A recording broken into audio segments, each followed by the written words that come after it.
allez bien? Moi, ça va. Alors, aujourd'hui, je viens vous parler de TapTapSend, le moyen le plus sûr pour envoyer de l'argent. Vous êtes en Europe, au Canada, aux États-Unis et vous souhaitez envoyer de l'argent vers la RDC ou encore le Congo-Brazzaville, c'est simple. Téléchargez l'application TapTapSend sur votre iPhone ou encore votre Android. Allez dans Transfert et sachez que peu importe le montant que vous transférez, le frais de transfert, c'est de seulement 2,5 € ou encore 2,5 $. Ok? Et une fois que vous allez mettre le montant que vous voulez envoyer, rassurez-vous que la personne à qui vous transférez de l'argent puisse avoir un mobile money, c'est-à-dire M-Pesa, Airtel Money, Orange Money.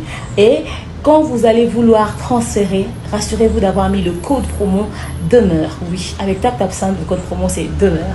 Et vous envoyez. Cette personne pourra recevoir cet argent partout. Elle n'aura pas besoin de passer par des agences de transfert. Il suffit de sortir au coin de son avenue, chez les cambistes, chez ceux qui vendent des crédits. On pourra l'aider à avoir cet argent. Ok? TapTapSend, le moyen le plus sûr et fiable à n'importe quelle heure, à n'importe quel moment. Et vous êtes servi. De nos jours, l'hygiène intime est une priorité. Voilà pourquoi Maliane vous propose des produits d'hygiène intime à base des plantes naturelles testés et approuvés dans les plus grands laboratoires dans le monde. Maliane vous propose des thés de fertilité pour hommes et pour femmes, du thé pour bain à vapeur after accouchement pour soulager les maux de dos, gel intime pour hommes et pour femmes, produits pour les règles douloureuses, fibrome, endométriose, polykystie, myome, resserrement du muscle du vagin, trompe bouchée et j'en passe. Vous avez également des produits qui vous aident dans tout autre type de soucis gynécologiques que vous pouvez avoir. Ceinture abdominale, vous avez les protège-slip, les bandes hygiéniques et tous ces produits sont disponibles sur notre site www.maliane.com. Passez vos commandes à travers notre numéro affiché directement à partir de notre site et vous serez livré partout dans le monde. Maliane, pour une hygiène intime parfaite. Outenika, bienvenue une fois de plus. Bonjour, bonsoir. Très content de vous retrouver sur la Bev officielle avec les projets et concepts DAB. Tonton Bev, le transfert le plus cher de la presse congolaise, l'international, la 12e merveille et motivé toute une génération, Monsieur Autotune, NFL, cerveau penseur, jumeau de la vérité, l'intellectuel pratiquant. Moi, je ne suis pas au milieu du village, mais au-dessus du village. Alors, aujourd'hui, une fois de plus, nous allons partager autour de plusieurs sujets, des analyses. Vous aimez les analyses, hein? Ça fait plaisir. Demeure et moi, la fois dernière, on vous avait promis une émission vraiment basée et centrée sur les productions, les concerts, etc. à l'externe du pays et aussi les albums, les chansons, tout ça. Mais aujourd'hui, spécialement, nous serons à 3 sur ces plateaux. Alors, bienvenue si c'est la première fois. Abonnez-vous, activez la cloche de notification pour ne rien rater lorsque nous aurons à publier des prochaines émissions. Alors sur ces plateaux, je ne suis pas seul. Je suis accompagné de Jefté Bilanga Maloba. Jefté, bonjour. Ah bonjour Bev, bonjour également à abonné tout les Bev officiels. Donc pour la première fois. Et c'est moi vous allez réussir pour la première fois. Vraiment. Abonner l'émission à Bev officiel, mais ça n'est l'oigné parce que c'est déjà la famille. C'est déjà la famille. Je vous signale que Jefté fait partie aussi de la grande équipe DAB de Merniac, hymne national, maréchal. Bonjour Tonton Bev, bonjour Jefté, bonjour à vous les amis de Outenika, les amis de DAB Production, vous qui aimez les analyses réfléchies et surtout secouées, mouvementées. Voilà, et salutations à toute l'équipe technique. Merci à notre manager réalisateur, le King Akai Mobutu, à notre réalisateur DA, Glody Messa, Christian L. Lumia, également Aya Pichouman, si Alibandia Soin, Alibandia Propre, Mdasred Banda Défaut.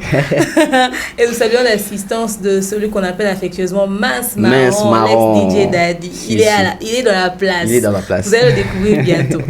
Vraiment, vous allez découvrir bientôt. Alors, j'espère que Boza bien en santé, ça va, les activités. Aujourd'hui, Mboule Beti Makasi a Jefté.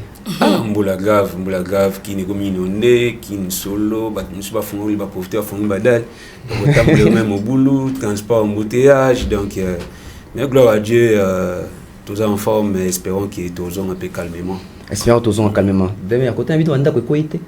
Bon, parce qu'on a côté penza banda ko raté, mais une pensée na batunyo so banda ko tondi banda ko koti ba mai et même na ba commune les plus improbables aux moins pédant que ba incendie et salami penza enfin ba incident je voulais dire salami ba ka niveau et tondi saleté bimi pone langa ba profitera ba bois ka ba saleté n'importe où.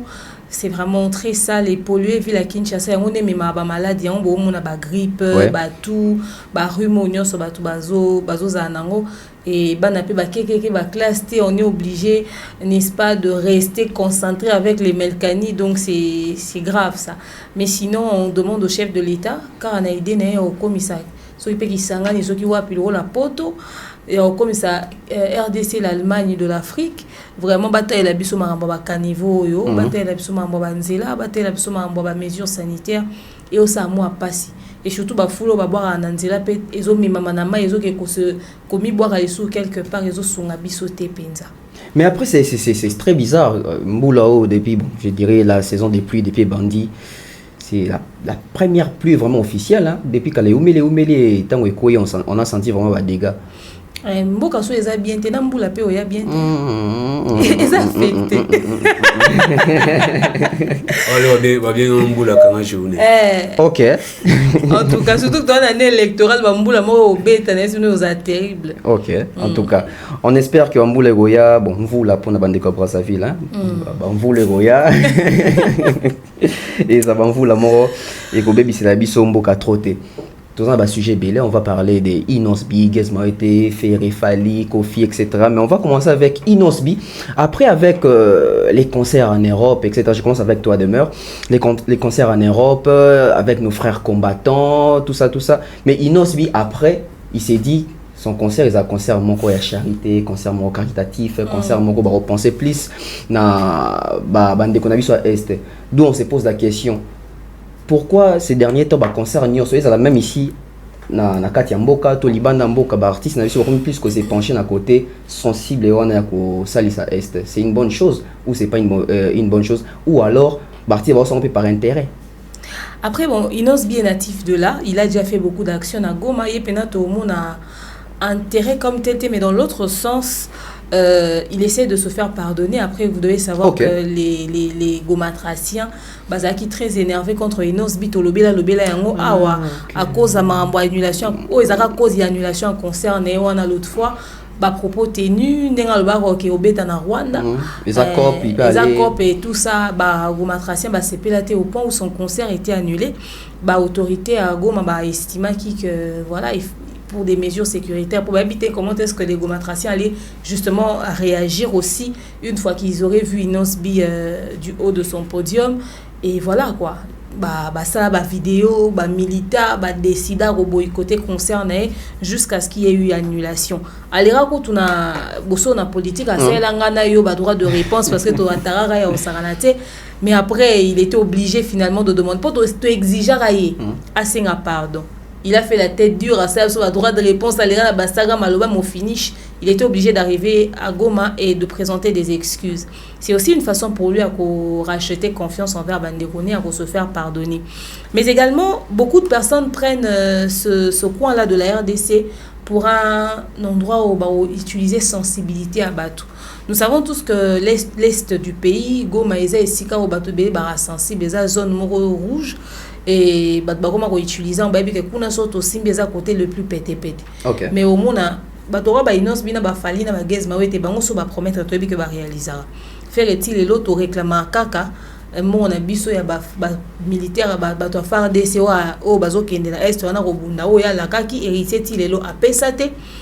Faire ego la auto ça concerne et tout monde qui ba tiktoker na et s'occuper ba fani ba golo à TikTok ba cotiser qui quand même un montant $2000 moi $2000 na bango ba fan ba cotiser pour ba accès à papa Hervé pour baser na choité pour so ba salaire bon te ba bi que les mususu recette to ngai bimane ngai kokate pe to ngai to la te souffert ba comprenez déjà que na stade ba tigela qui fait recharge 20% il y a 20% OK mais en ce qui concerne kokeko pesa mbongo et salamate biso to komo zonga siko to komo zonga to komi ko resenga yango komo so papa Hervé nde siko yo bakomi dans l'obligation ya ko mera ko aider papa Hervé à réaliser promesse on ba yaki na mois 2000 na bango to so ze asko part ya faire o ye moko fa bakisa na kati ya 2000 wana parce que siko na 2000 ekete voilà aba sangisa ngona 2000 wana abakisa total so yo pesa combien parce que rappelons que Fally Ipupa avait donné $20,000 moi d'ailleurs je faisais partie de la délégation après concert na et ça qui désordre na poto on appelle ça pratiquement $20,000. Donc s'il fallait à donner, si les Inosbi et tous les autres ont donné, Ferré se devait aussi de réaliser. Inosbi, c'est son coin, c'est son fief, il doit aussi réaliser la promesse et mais c'est plus une manière pour lui de se faire pardonner qu'autre chose. Hein. Après, c'est une bonne idée. Et si tu as ça là concert, et comme après, tu as profité, moi, Gressé, tu as ça et aussi, ça sera bien. Chef, tu as quand il y a logique, moi, que Inosbi, genre concert, il faut que on a habitué de venir sur Bazui, il y a Kanisara Est, quand même, il y a quelque chose. Ezali bazo bata manasima est était pour ba tromper sous vigilance il y a ba combattant selon eux en tout cas je ne sais pas. Ouais, pour d'autres artistes tu aurais qu'on douter mais pas Inosbi. OK. Déjà Inosbi à Sala cité na est en dehors même il va concert à surprendre presque tout le monde. Tant il y a tant éruption volcanique yaki. Akaya cité kuna na est au Tilelo et sur ba habité mêlé ya côté kuna. Et l'aspect musu pega ndenge de auto loba et bien pe wabata manasima je me souviens d'ailleurs les ala kutu mutabanda ou initiative en premièrement c'était Werason après ça autre idée qui est premier conseil na obeta na retour premier concert obeta na cadre de retour il y a concert en Europe à quoi ensemble ba combattants y compris quelques musiciens congolais waya na même podium pour na ko cesser le feu couper ça na ba idée pour arrêter un phénomène combattant malgré et si m'a répété dans concert des Zénith habita monter puis me lève visa avec Inosbi je crois c'est vraiment sincère parce que déjà ça promet so zoni pour na faire dingue moment de mer autoloba peut-être dingue totolanda récemment audio ya nani ya Trésor Congo qui bon écoute raté beta concert bon monanaté peut-être qui moi ma coquille vraiment tu peux la possibilité de réaliser ou prometaka parce que tout le monde non mais Trésor comme le communicateur on a aucun qui et peut-être bon on est côté et on moni pékindarité parce qu'avec Wenge les grands Wenge ensemble oui et on a vu ça c'était médiatisé voilà c'était médiatisé tout le monde yango et il y a une autre BP espérant tout le monde yango mais il y a vraiment dans là-bas vraiment une assurance mingi en tout cas tout ça assurance mingi Inosbi une très belle initiative hein donc des pensées aussi na partie à est ya mboka na biso s'il vous plaît ça peut pour na ko qui tape moi kanda mukie bande combattant parce que bande combattant so ba ki discours où les avantagés pour est ya mboka et belé ba appuyer comme ça. Moi je suis pas d'accord avec cette donc ça devient stratégique ouais. Alors non, tout le monde va baser son concert sur ça. Les combattants ne se basent pas sur ça, c'est faux et archi faux sinon ba nga batika fallait beta. Non ba combattant déjà que concert na wana ou ba tumbara wana aloba que concert na wana 20% so 40 so combien de pourcents on paie ça na est. Mais empêcher ba on te ba ke ko tumba kuna ba boya ki musique et beta malgré qu'il faut comprendre actuellement là bakomata bango pe bakomana des camps et ça na camoro ou bakomana bango pour artiste il y a d'autres camps au tilelo bazalaka kana radical déjà faut weba bakanda ya bakomata mbele ezalaka te pona ba raison ba pesa biso ba raison ba pesa biso ya kaka lola moi échappatoire maoboyi bazana ba compte à rendre na bango na ba artiste déjà belé baloba ngo ki ba artiste so ba ye ba mana bana na biso ba mana basi na biso peut-être ya mwana kutune ozala la plus grande raison pour ça là ki bande ko belé ba boya ba mise ba beta na poto c'est ça mais bon bata mara na sima mboka voilà comme les stratégies na bango ya obate na sima mboka ba mise misu pe bazo pe stratégie na bango ya obate na sima este OK surtout yo bata mina sima mboka tanis ko biki no non moi sinon non ça ba na yo bon on appelle bata mina sima ya este mais maintenant moi ce que je condamne c'est pas seulement pardon quand tu étais c'est pas seulement le fait moi ce que je condamne c'est d'utiliser un côté sensible du pays. Est-ce que va doit traverser un moment difficile Koko misango gagne pas na biso, c'est-à-dire battement besoin na mawawana en pensant que non sont ba billet pour que soutenir Goma après Goma finalement boké na bino peut soutenir bah non on utiliser zone sensible on a été pour leur fin personnelle il faudrait que IGF et Tiami Sounaye pe na kata marambo oui soki bato ba décider ko sala concert pour que ba aider bato Goma IGF a landé la recette est continuement et keito comme ça bato ba sérieux pour fali to ebe ko sate inonce biso akosi bato na ba Goma dia so basi ba sale dia lo wasaki wana ninga zana bangi ba comprendre que kune komi pe eza sérieux déjà inonce bino akosa Goma te à chaque fois qu'il promet des trucs il réalise Gezmaouet à chaque fois qu'il promet qu'il réalise pour ni faire au salangote pour ni héritier au salangote il faut pas réaliser tout pe qui sa système wana ya ko utiliser Goma lokola nini et ouverture ya gagner confiance ya bat pendant qu'on sait qu'on va pas aller avec jusqu'au bout non et comme zone ya business na bisote pour ba combattant ba bénéficier combien d'estima ko ba ke ba bundela mboka à cause ya Goma maintenant to ka saka lo ce qui tient aéroport Angilité ke Goma non to ka enveloppe ba combattant te ke Goma alors que les combats existent ça fait 13 ans pour na likambo Goma non mais peut-être que mbongo ya Laura Sokoko likwa Goma yo ga si Laura Sokoko comme porte-parole à Kofi Poal. Mais peut-être qu'il y a d'autres artistes. Vraiment, ça révolté, vraiment. Mais peut-être qu'il y a d'autres artistes qui les font en cachette. Peut-être que ça, on a un cachette. C'est on médiatisé. Fait rigolo la part rouge. Moi, pas on a. Mais on peut boire ça, on médiatisé. Jamais. Quand les bandes sont appelés, ça va être une église. C'est ça. Non. Peut-être que tu vois pas ça là. En fait, nous sommes le bureau. Ceux qui va combattre pendant 12 ans ba na poto te ba ki balobela mama mboka te ba s'impliquer na mama Goma te il faut pas ça là yango ba combattre ba mona ke ba ministère en public ba annoncer en public et comme on fait ça va c'est les problèmes annoncer en public c'est ça les ministère congolais ba embela ST na ba donc à plusieurs reprises mais ba combattre ba boya le msamitema donc les lopé ministère congolais a rosane pila a PCP na ST mais combattre boyigaka parce que la mitema na bomba yebi et là on va télémélaga il y a monté au biso de mona voilà cause et donc la cause de mon sous ça ils en a la moi je suis pas contre ça mais moi je suis contre le fait de dire que ba pesi yango yo bata ma caméra monate c'est faux ne bazana ba opesa ngoka ba ba mona ke ba pesa ki po ekendara bomo mais en fait moi je pense que faire créer biso nini sana moro avant concert ne pour ani ba filmer so akenda opesa yo bata ba pesa raté yo so yo kata bon so mutata ke sans caméra li solo bima kaka mutata ke sans caméra li solo bima kaka yo so yo ka musicien ya ke pesa lo ata sans caméra bon espérons comme peut faire go la pesa a précisable sur datité ou au même bon on a est peut-être vous avez pas après mais oui parce que ce n'est pas encore le moment à condamner faire go là qui a pécité à boy à salboy non ce qu'elle ba qui son abeti concert nanga samedi dimanche bon qui na est voilà net on tout me la faire à réaliser mais comme a précisé qui datité peut-être que peut na makanisa faire le 25 décembre jour à Noël tout est possible donc c'est possible que quand le après Michel le tout c'est pas possible là on est dans est tout est possible c'est lui qui promet au Congo voilà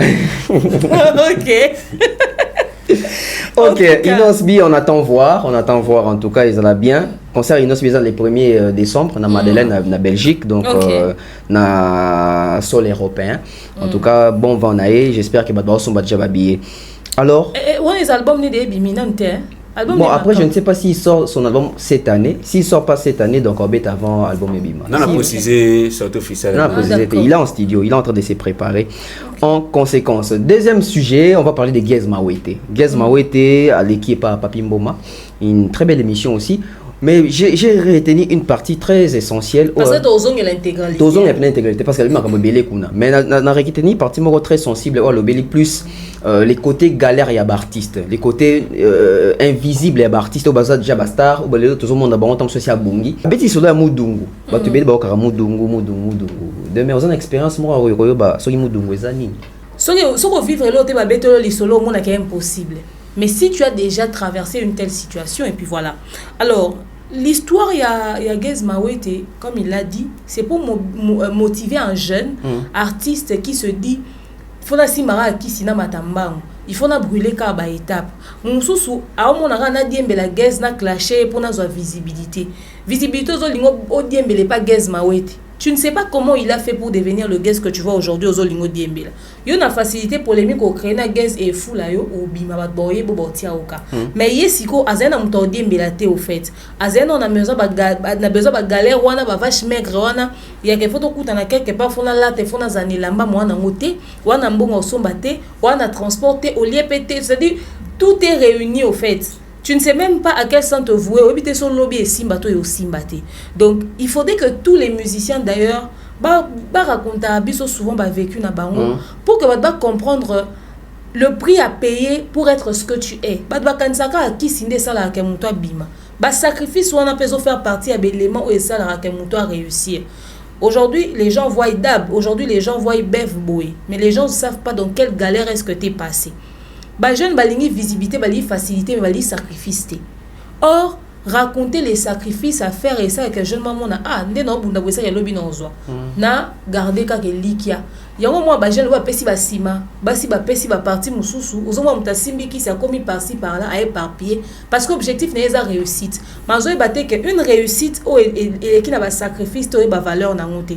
Au conserver réussite na yo au traiter ngo bien parce que bi ke na galera ki awa na sala ki boy na sala ki boy. So le ki na ba principe ya difficulté. Aux en respect et à réussite même ya baninga au dénigrer befort à baninga te au dénigrer musa muninga te phénomène mudungo to beta lisolo ka ba musicien tende ba vivant c'est une histoire réelle où il est à une époque jeune poilata à l'époque poté à poto et à des potos à lelo ya ba sasa ba sendi ya ba maman poto ba finir avec ba wifi jeune moi avant na masina avant na njili alinga zara propre akay defa pantalon na matete a défi chemise na kasavubu azui ceinture là musu na yolo kapele pa mastane mombo akezo basket na bandal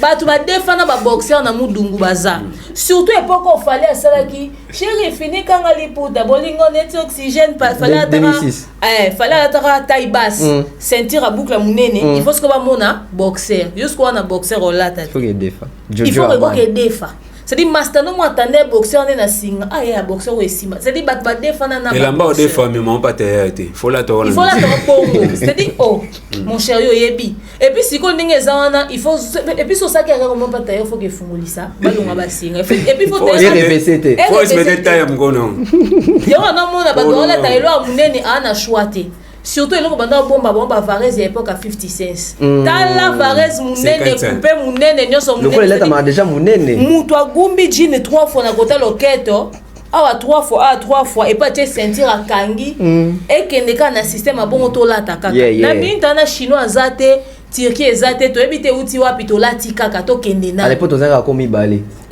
original na pirate to la original na pirate vous dati basket à la 39 mati 45 donc papier belé liboso c'est-à-dire via ba musicien zala bongo et puis via ba jeune belé zala bongo siko yo lati lamba batu ko za eska bitumbezate poso bakati lamba o tikendeni yana batu bakima banda ku po lata ke lamba batu azwaki na mudungu ebele balongola blamba na bitumbe za pour na makasité il faut pas de la mabate yo ble wasiliki amunga mais je te dis il faut pas de la te mais la mabate faut pas de la ona bon na oye malonga na alonga la mabate pour asimbise mo simbela boya yo quantité alors ça ba pièce ya yete bato musu bakate lamba batu akiminda kupo ana mbongo yo futa te ana mbongo zoksa te parce que esika ke ndo de felamba nzo rappelle lamba za muto esika ke ndo de fate yebe muto ana pas de fa mbinza parce que lamba uti mbinza ipene kiti bandali yo vanda na masino kati yango et puis tinengo ke de fa bilamba na mso abeti makolo oui bando sa bing makolo si tout monde et tout ça ezana batu pe ba voyager aka defi bilamba ba ninga defi a Congoli nzo kasi azwaki visa na DC bima ki okende samedi alati lamba voyager na ngwa kena ngoyo luka kokoko piche na za piche na te piche na voyager ke oke pa piche na kena bilamba batu bon moi piche na kangi photo na Tour Eiffel mene lamba ya bato yo defisa ki oyo po defaki et puis soko za na vie no moi uta poto ayaka oza meilleur ami ya batutu ato manke muto na respect o lobano lote c'est dit to vivre ba scène phénomène Moudungu et comme la kaka ba musicien et comme la paix ba personne normale na basi bazala na vie à Moudungu moi ça défait lamba pour que impressionner mon balu a défait lamba pour que impressionner moi si ba bini pour que peut fête na bilamba ba fête beaucoup tena mko bilamba système mo ezaka opération zongele lamba o la tari jour ezaka somme pour l'époque ezaki elambo lati so lati mutomono na ngosute oyo lati mutomono na ngosute o lati zagini o lati kanga photo so kanga photo te na souvenir te. Donc vraiment cette histoire de Gez Mawete ça m'a rappelé beaucoup de souvenirs et c'est des réalités. Aujourd'hui merci Chine, merci Turquie, merci Ballon, merci Tombola. Aujourd'hui mutaro miso belelamba na pas misi pe tomi moro boya kanda ma mission na Ballon. Jeune toi à propre, jeune toi à soin. C'est grâce à la réalité on a nion solo peut qu'on Fabilambe soit la moté mais ça fait partie de l'histoire ya ba vie na biso et raconter ça et motiver jeune membre quelque part et oyebisi qu'un jour ozwa ndenga zana Gez Mawete c'est sûr kana bilamba musoza non si Camila telikuté masi écartant. OK. Pour asomba ki on la ta mon kapsu inos bien ça la tien. A mon kapsu Gali Garvey à la tien. Toi là ta quand et le ko bimina chinois bimisa ngo belé we wakantanga pe na sombi ya Chine atiki mususu alata ki masa komi munene ka ninga lata ki une fois etikali ba komo okabale musu ba mastandi ba komo mastandi botole moi cagoule moi master botole moi nini mais pour arriver là il fallait passer par tous ces chemins là et ba spécialiste nango ya ba musicien ba défendre ba car.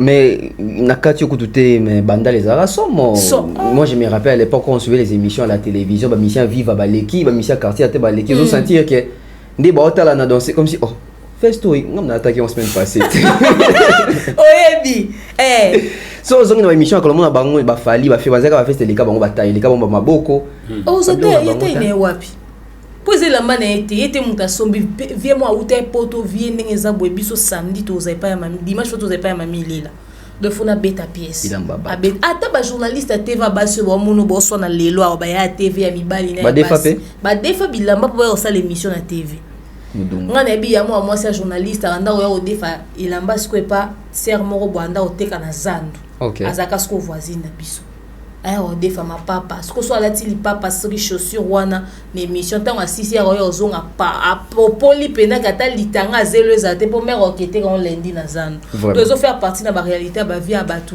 aujourd'hui merci na ba Chine na ba Turquie ngo merci na ba Chine na ba Turquie merci d'intervention na bino pour un sujet j'espère que ba te belé bon et zongi ça bon vraiment j'espère que nous allons prendre la pause publicitaire et puis to zongi la tobi on va pas lâcher les combattants hein to zonga na bango tout de suite on prend la pub et puis on revient.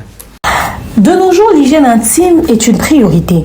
Voilà pourquoi Maliane vous propose des produits d'hygiène intime à base des plantes naturelles testés et approuvés dans les plus grands laboratoires dans le monde.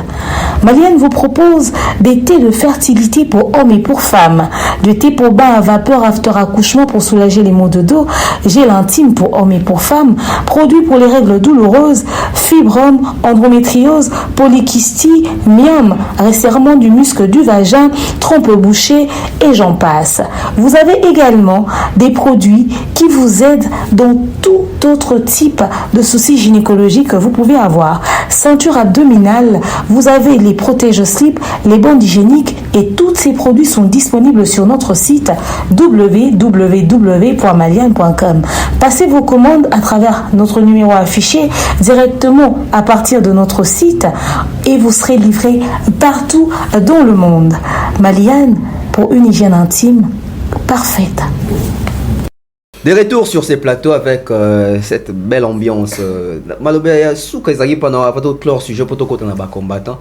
L'isona mudunga on a moni au rappeler biso ma kamé belé intercommunal ce mutu asibisi lambeza te poza makasi tout ça.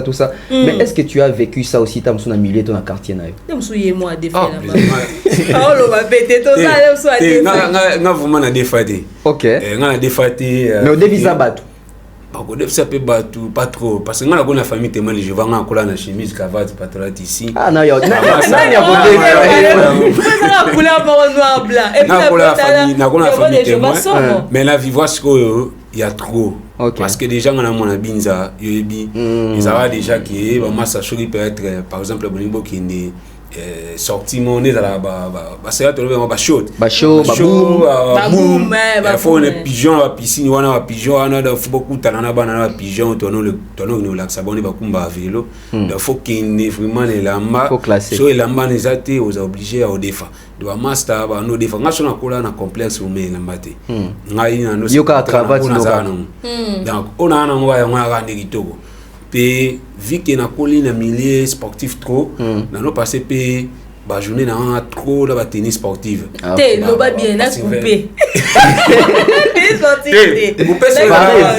couper la référence à venir na biso on a de no bengo to le tenir bio donc massa nga to kola bonga devo précisément le cas bala na minute ba yeba que jeune nyon sur le cas za tra ba 20 kg mo et là donc faut qu'il na nga to mulo ça va kilote donc couper mané za la tenir habituel mais nga na sepeli on est le super artiste bon mon na TV au lieu ko finga oyo kuna ofingi yo boy vous me ba côté la bisata ba réalité à boy et vous fortifier et on a payé gaz maoté émission était ça mis à trop mais dans les bons c'est parce que tout le monde qui appuie Gaz c'est parce que tout le monde qui félicite Gaz contrairement à l'artiste belé sur baleki ben missionnaire tes ala rapona ko régler ba ko recadrer ba no bon on a que Gaz moi t'as félicité parce que à répondre sagement on a ba différentes questions il y a papi mboma et ngana CP nanga boye que comme on a mis na ba futilité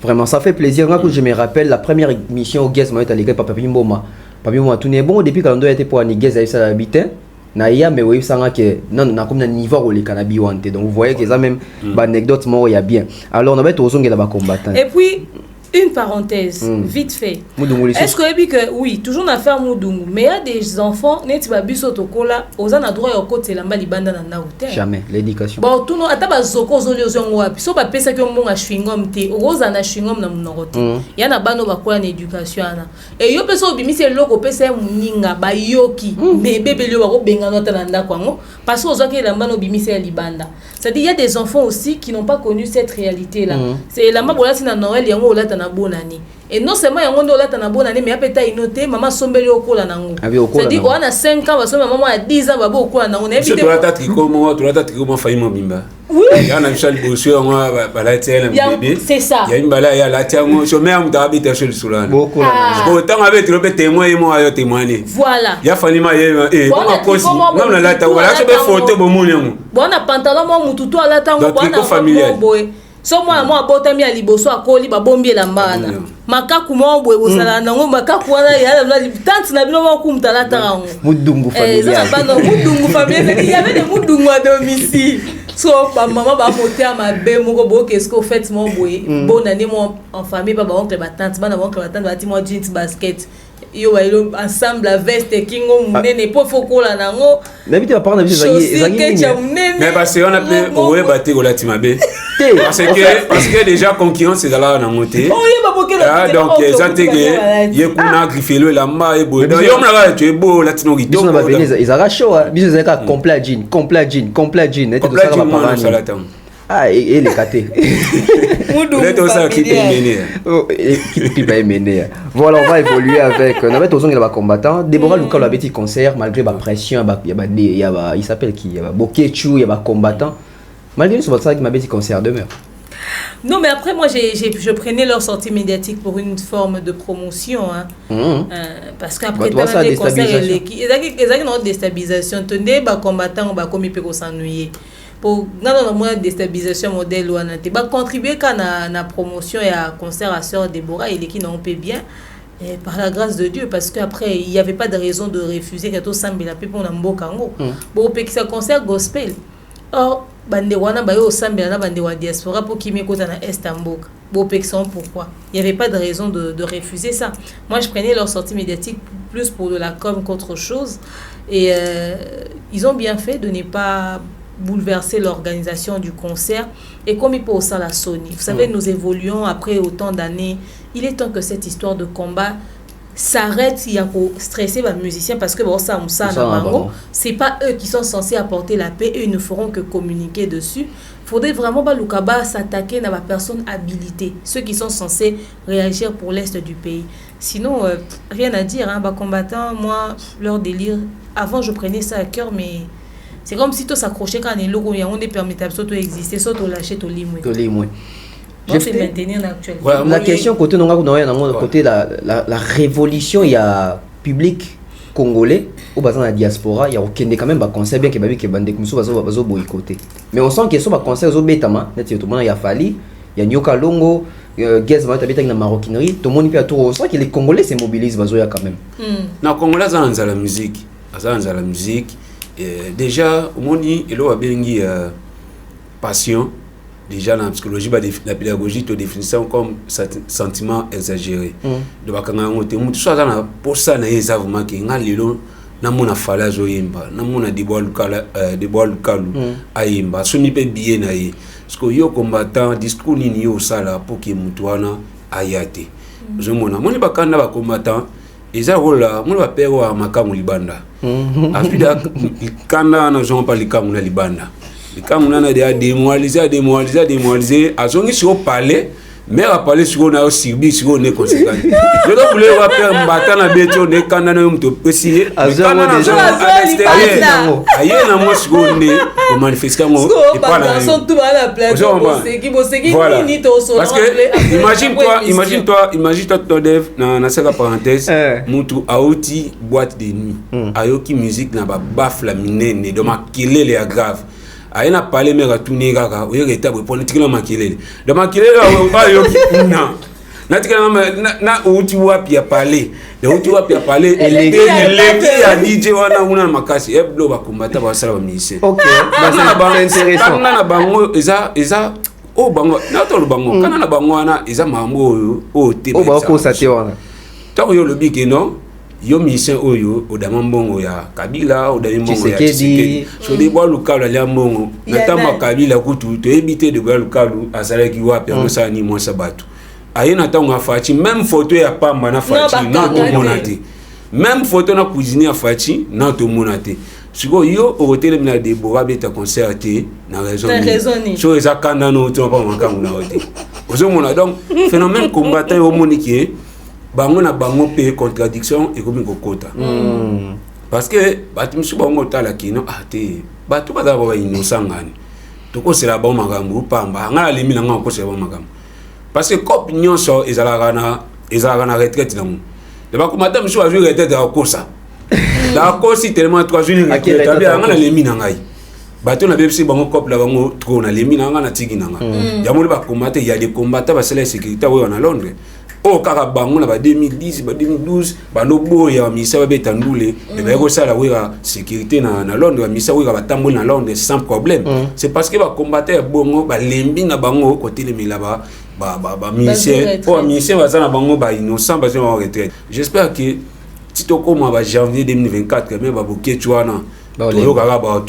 OK. Donc parce que combat na bango c'est vraiment dignité na koloba. Combat na bien dignité borotube la Ferego la malage retombé featuring Bimaki to kinze mobiso nyonso, j'espère que tout ça même ba émission pe mais lorsque to komi na retombé nango sur les terrains et pas ba fanatique et pas ba mélomane et dans l'ensemble de l'industrie musicale la contribution de ces featuring entre les deux artistes. Je commence avec Demer.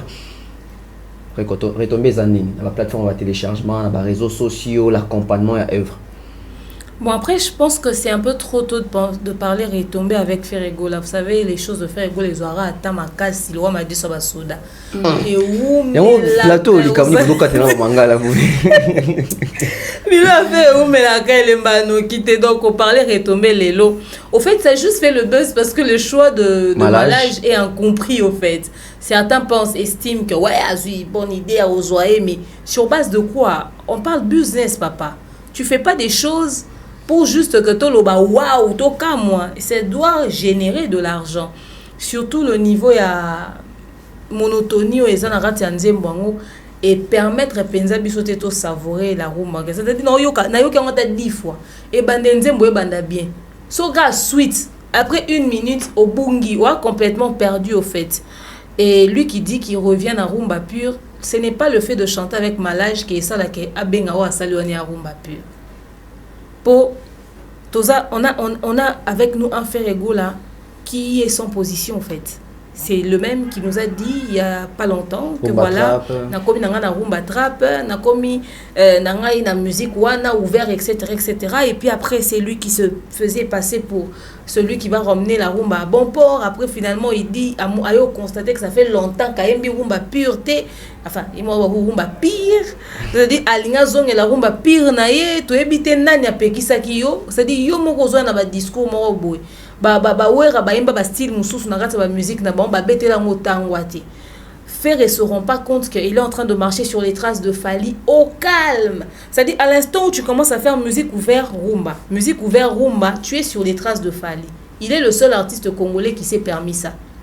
Mais so to lobiga bongo ba do lobara ke to kosi. Bat bazaki no na kati ya pyromane ozongi sibiso lisusu zongi sebsata na maison mère BCBG to kena biso na mouva na leli bolingo nanga to ke kuno zongi sibiso na lelo maka Mario na okena biso, c'est-à-dire to komi perturbé. Ferrego là doit savoir se positionner, se remettre azonga sur pied au fait, qu'il ait ses deux pieds sur terre. Nzemango et pesi nango résultat attendu té. En termes d'audition, na ba plateforme de téléchargement, rien à voir. En termes de tout, bon, après si ça lui plaît, qu'est-ce que nous on va faire? Qu'est-ce qu'on va dire? Du moment où ça lui plaît, si lui-même ça lui plaît, tout le bani. Après, bon, au bêtise, il y a une plateforme de téléchargement. J'ai fait une question, il m'a pas naïo. Par rapport à, est-ce que les fanatiques des Ferrego là sont prêts aujourd'hui à accompagner les œuvres de leurs artistes? Parce que Ferrego, on peut tout dire, mais il a fait son travail de proposer. Est-ce que les fanatiques accompagnent? Bon, les fanatiques, il y a Ferrego. Bon, place où on a au mesate qui ou tout ça sur une ni sur bat pour le banni ni bon ça n'engage que bango mais faut il faut qu'on comprenne pas fanatique il y a fait bazaro la supporter de Dragon pour le supporter de Dragon ata baza 3 na martyr bino vita botoni singa mwana ba papa na Dragon na ba longa ba monter na débat d'abord bazara danger ba on est na ata au bandi o biso jo la biso akomo beta na poto ba supporter de Dragon ba na raison mais où est allé qu'on consommer pendant qu'on contribuer pour notre Dragon ils ne le font pas. Ok. Voilà, pour y avoir joué à monter Dragon Tilelo et comment il connu moi na wa bani mama bali. Sur depuis sur moi muto bani mama bali na roba ko banata na période de 2005 ko bana 2005 Tilelo à cause de l'histoire montée à Dragon. Mais après on a sur bani débat. Sur bani débat. Moi quand Dragon n'est pas en miniature niveau dans la miniature.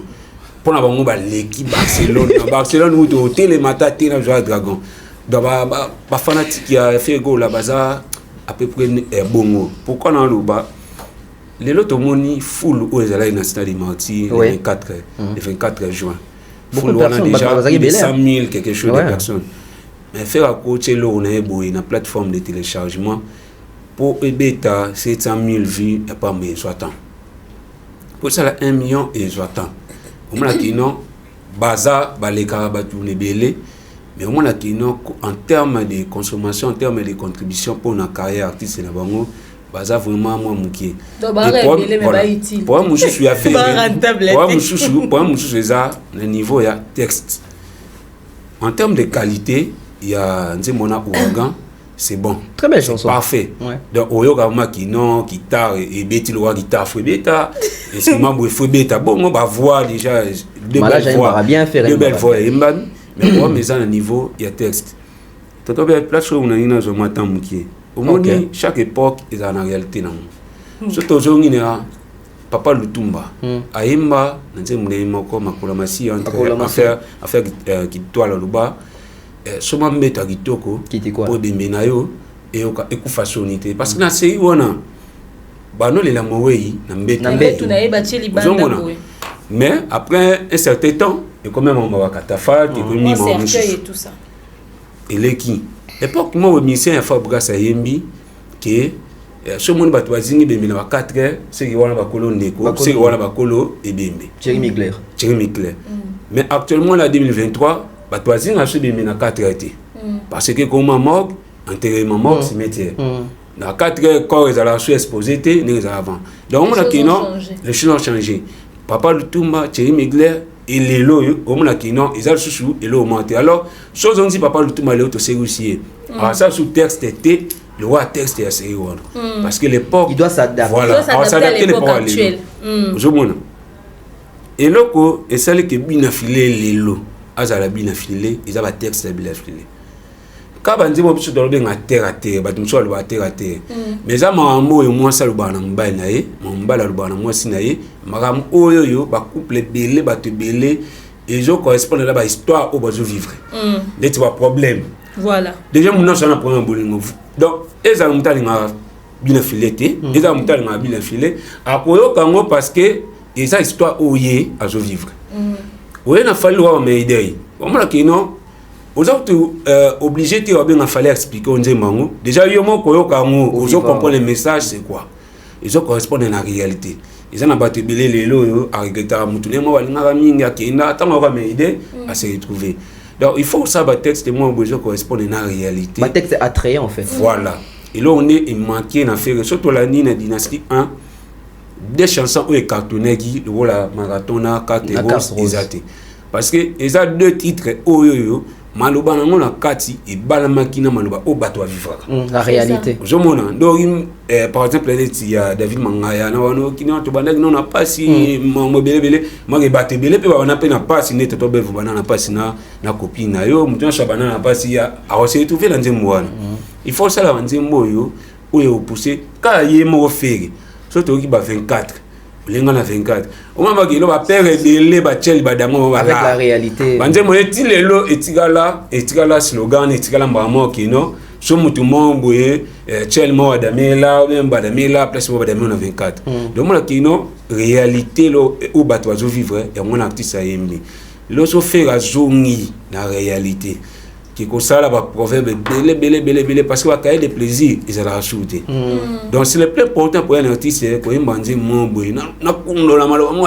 kilo na o eza génération malo ba kilo te tu ne seras pas consommé. Okay. C'est pourquoi on a un concert fallu la qualité micro, dans la simplicité. Ça micro ba tu ba imbango kitoko sans problème parce que à sali est vraiment kitoko mais simplement à simplifier maram.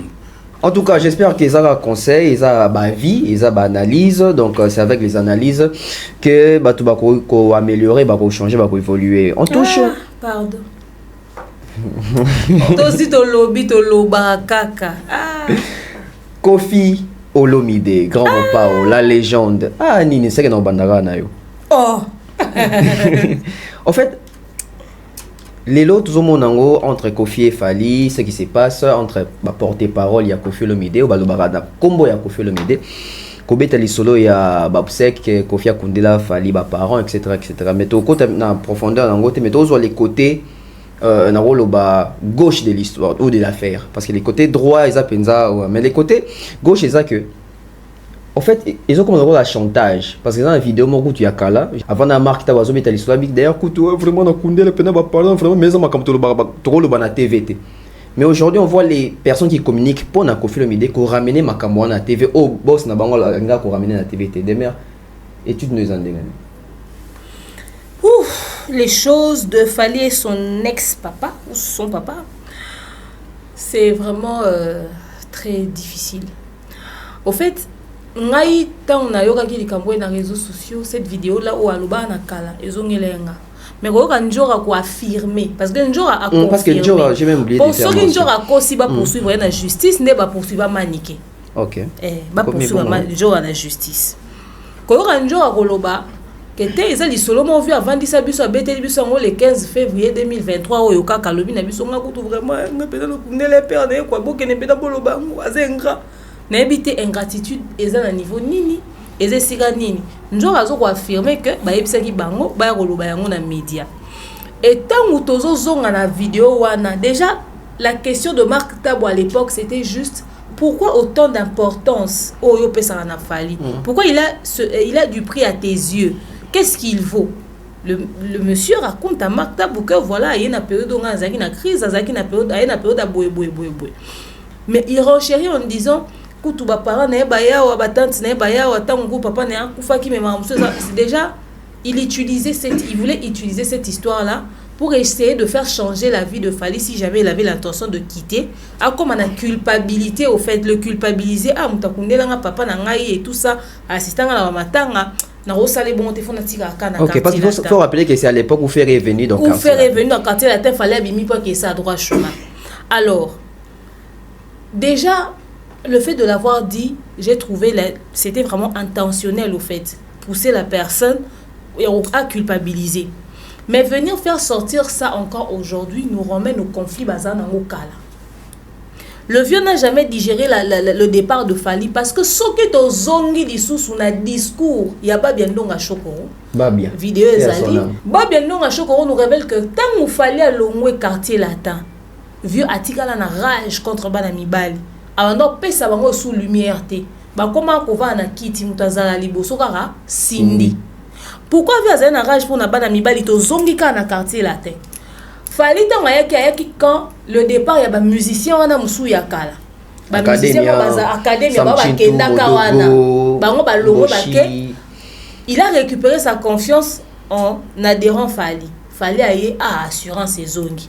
Moi na mobali lisusu ke lisusu. C'est-à-dire aloba ni nyabi Fally ayaki na période au sentir que ba chubinga mbeli na zoki makile tangi mais na kufite. Ça veut dire que blessure est comme à sécher. Ce qu'il fallait poignarder les sous-souka et sika poté zalaki wana.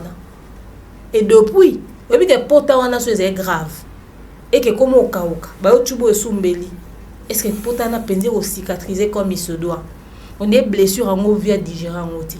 Et na ekendele au fallait que na parce que rappelez-vous quand dans cette vidéo on a vu le belo abi Fally a sali album où tu as produit David Monson, ngana David Monson toyo kanaka. Quand Fally s'explique face à Nati Lokole, j'ai encore la vidéo.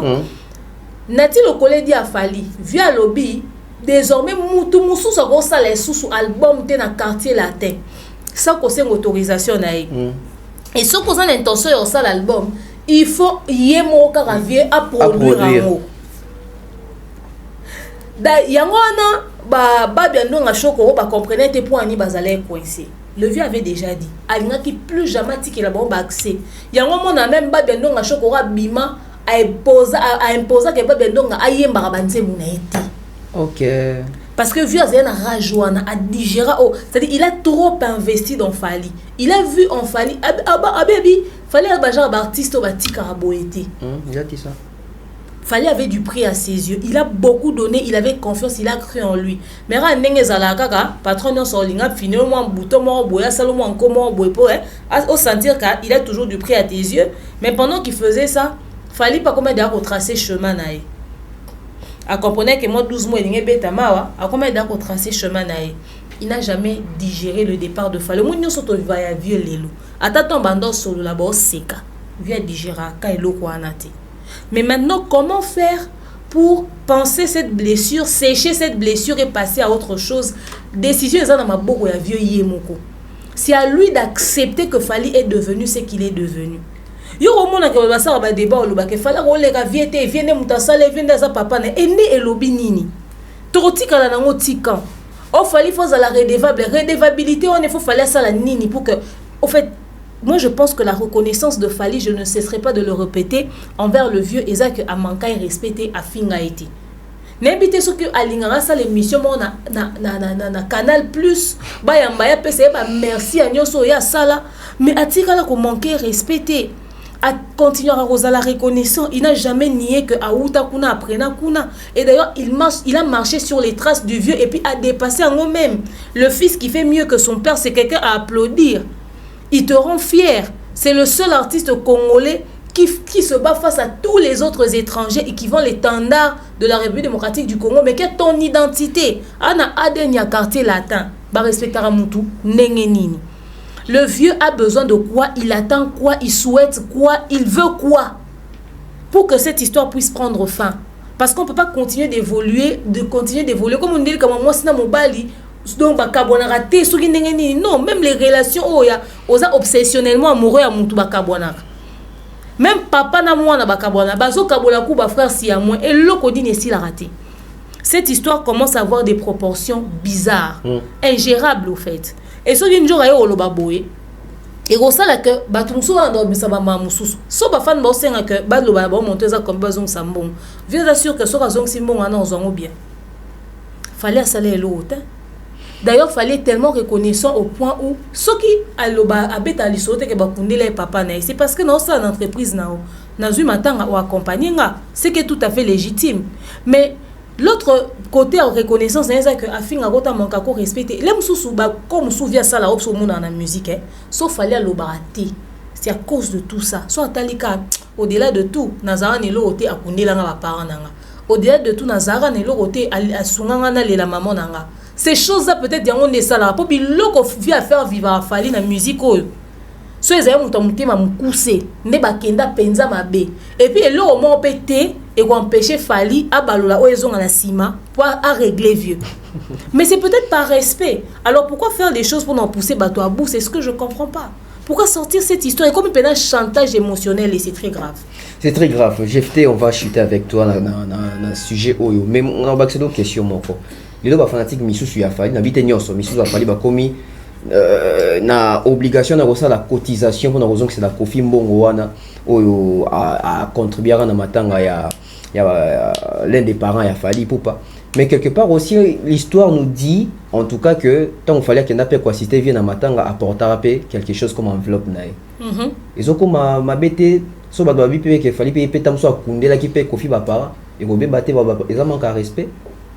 Culture congolaise ba coutume na biso que ndekwa kufi libote zang sa ko la cotisation jamais on a bonheur on a beauté donc famille a fali et bimi ça peut être 5000 francs OK ba pi fali staff a fali déjà fali à la musicien a kokari jamais causant assistance en dehors de quartier ba bois kaka c'est impossible de ba master fali ba assistant pe fali fallait azalaki pena ata noko ata moko to papa leki moko ata na poto pour assurer nous na poto tindelo côté aux andoki atinda pe moi quelque chose donc Kofi assisté à Fali tant que patron ya Fali il est là surtout zongi na bagia ya Kofi na ouais les gaga ba ta quartier la tel lelo na ba na contre Kofi et contre Fali pardon na kamora Fali na ta sala Kofi ma béco les gars jaloux à faire contre jamais mais sur le tout monde à Wera attend comment faire avec toute facilité Wera ni ma chef d'orchestre na yé papi kakol akini na projet dynastie l'habité monter mon razan na moi ya plastique tout ça monter mara là surtout to Kofi na monter maman boeza libanda imiter mon monsieur to za na ngo ya na monter mané spécial ya yemo je ne comprends pas na oyo fallait à ça là ya pour la Kofi après départ il a fallu yangwana ndi bazelaka mi ça la comme reconnaissance soki baguerre na bango soki lelo Kofi lelo na kanda fali eza obiso to yebité OK oza libana caméra parce que na o etali caméra devant la caméra o esenga mi ça là ko ba yeba magina mi ça reconnaissant na pas ya uta fala sala fala tanga komba Kofi à plusieurs reprises na banze munaye fallait aller à la concert à la Zénith et le bagram pas au bord et tourné et logo déjà sur mis oh les lobbies na fila au salon même pas pour la fabrication jamais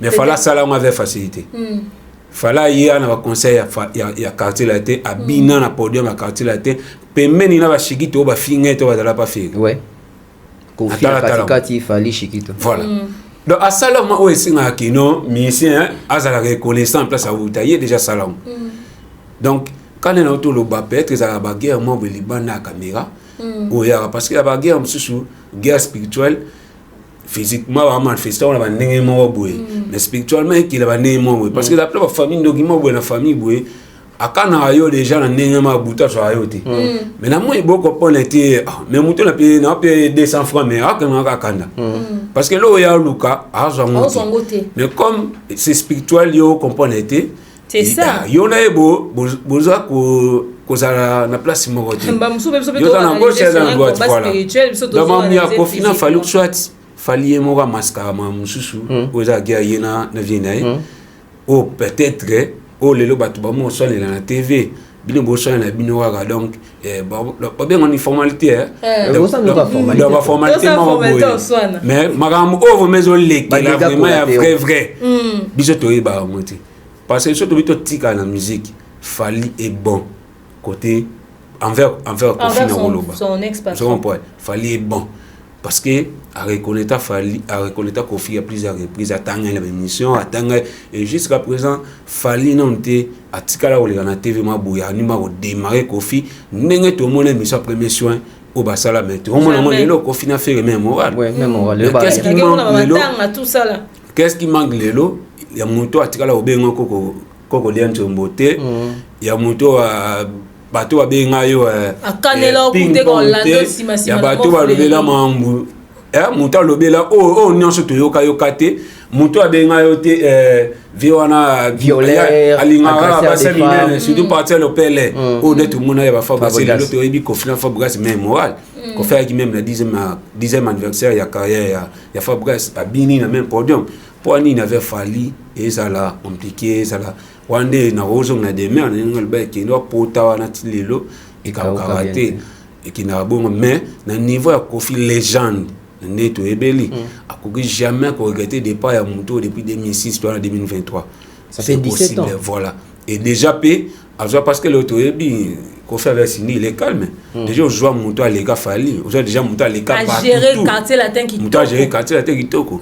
Mais pourquoi qu'on joue toujours na ba guerre contre Fally o ko abouti on est là monter o ko ba accepter que les gens topé que les gens na yote.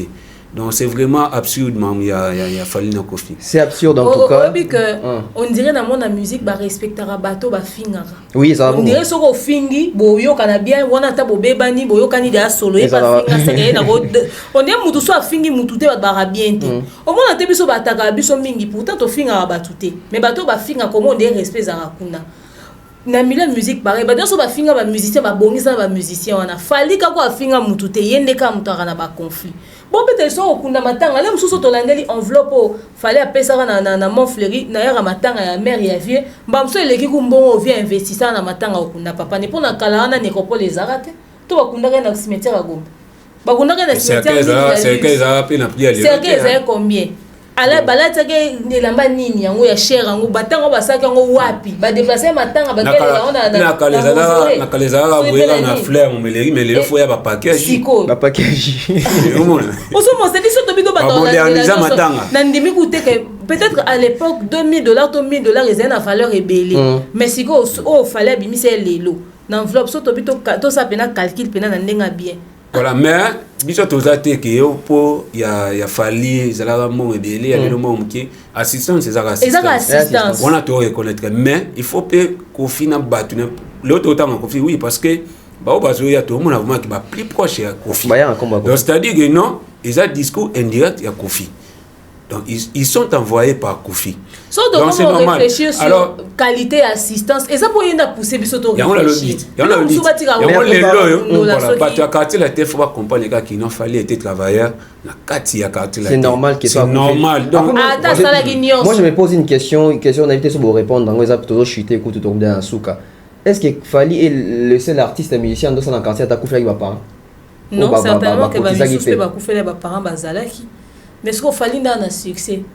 Est-ce que le vraiment est-ce que le par exemple Jordan dans le Maroc évidemment il y a internet m'a bloqué Jordan va ça la reboué ou bien Missenet il y a quartier la tournée tellement par exemple CNL faut la Fally pour que éloigner bon c'est ça parce que ça ta une société va connaître ba parents so ya Montana je touche du bois so ba envie ba limite c'est mon Montana l'obité non le Montana ata lobby bongo ezo makamute faut zaka ya Fally et puis bato ba comme ça grave c'est un grave mutu ba kundela ba parents ça c'est vraiment de la médiocrité intellectuelle ya niveau ya C donc ça dit sobino bo pesi mutate loko faut bo andobete la ontango combien de mécènes oh soki obi no ba loba oh soki soka bimisa Fally tende Fally ngo boye bien mais wa kana la bénédiction mutu zala fier et puis mutango randa quoi ascenseur nango pena nga parole tout de bête nga loba combien de mécènes au bas soutenir carrière Kofi au Kofi Bibana ba Ah, Oh, les lots, c'est devant la caméra qui c'est chaud. la personne a 10 000 $, on a 50 000 $, on a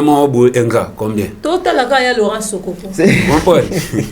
Voilà, nous sommes à la fin. Merci à vous. Merci à la présence Nabino.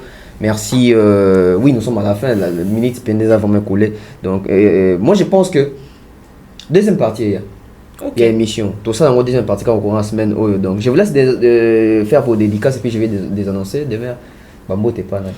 Ouf, eh ben écoutez, on salue toutes les personnes qui nous soutiennent. Notre sponsor officiel www.malienne.com. Merci beaucoup à Ursil Péchan à Blackline, Bellevue Candila Patrona, Poutine, il y a Noëlla Madinga Madilove, le Djika Jonathan Kalonji, bon et fructueux futur millionnaire, Monto Kabaraete, Dimitri Kali, on te salue. Merci beaucoup à toute l'équipe technique. On souhaite bon retour à Thierry Mombaya le Pharaon, le A de Dab, et merci beaucoup à notre manager réalisateur, le King Aka Mobutu. Et merci à tous ceux qui nous ont accompagnés. Bon, on a combo un générique, donc voilà. Jefté. Ouais, maman a calvé mes rôles depuis Munich. On a aussi s'abonner à nos labris Nandelika, Léonie, Awabi, Gino Koussoua, Jean Kassongo, Olze Maka et cousin. Merci na coaching à Mobutu, merci na Toto Bev pour la présentation Gitoko, merci na grande équipe Dab. Donc, et c'est mon angapé, les amis qui vont m'aider à cause de la Katia Dab. Vraiment, merci. Salut pour nous, Maman Charlie. De Maman Charlie, USD. Donc, merci à toutes les personnes qui ont suivi cette émission. Merci à notre sponsor majeur www.malienne.com. C'est ça. Donc, merci à notre manager, le King Akam Mobutu. Merci à Chardre Gomat. Je salue comme ça Oncle Blaise Seliema. Je salue Oncle Chico. Mon chaîne Connexion, mon grand frère, le futur élu fiston coloqué, sans oublier comme ça Prince Tukuzu honorable. Je salue aussi le général Kelly Charleston, sans oublier Kaba. Je salue aussi Aimé Bossele, Mandalé, le grand frère. Merci à Irsil Péchanga, merci à Bellevue Candila Patrona. Je salue aussi pour finir Nadine Mayo et Irène Biuma. C'était Outenika. Merci à Demer, merci à GFT, merci à toute l'équipe technique, merci à Glody Messa, merci à Pichou Mancia, merci à El Lumia Christian, merci à l'assistance des minces marrons. Donc vous allez découvrir peut-être la prochaine émission sera avec vous, avec nous, avec vous. Au revoir.